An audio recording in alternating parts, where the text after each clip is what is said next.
நிறைய மணி முக்கியமா இல்லை நிறைய டைம் முக்கியமா? வீடியோ பாருங்கள் தெரிஞ்சுக்கோங்க. Welcome to my channel. This is day 23 of 50 day money challenge. இன்றைக்கி நம்ம பார்க்க போகிறது த வெல்த் மல்டிப்ளையர். வெல்த் மல்டிப்ளையர்னா என்ன? அதாவது நீங்கள் மணியை இன்வெஸ்ட் பண்ணையில் இந்த டைம் தான் உங்கள் மணியை வந்துட்டு மல்டிப்ளை பண்ணும். இதுதான் காம்பவுண்டிங்கோட மேஜிக்கே.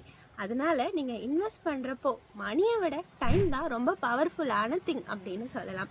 எக்ஸாம்பிள் எடுத்துக்கலாம். ஒருத்தர் அவரோட 25 இயர்ஸில் 10 வருஷத்துக்கு 20,000 இன்வெஸ்ட் பண்ணிட்டு வராரு. அதே மாதிரி இன்னொருத்தர் அவரோட 35 வயசில் ஸ்டார்ட் பண்ணி 55 வரைக்கும் 20 வருஷம் 20,000 இன்வெஸ்ட் பண்ணிட்டு வராரு. ஆனால் எண்டில் 55 வயசில் யார்கிட்ட மணி அதிகமாக இருக்குன்னு நினைக்கிறீங்க? அந்த 25 வயசில் ஸ்டார்ட் பண்ணவர்கிட்ட தான். இதுதான் டைமோட மேஜிக். ஸோ இங்கே கோல் என்னென்னா, உங்ககிட்ட மணி கம்மியாக இருந்தாலும் நீங்கள் இன்வெஸ்டிங்கை ஸ்டார்ட் பண்ணணும். டைம் தான் உங்கள் மணியை மல்டிப்ளை ஆக போகுது.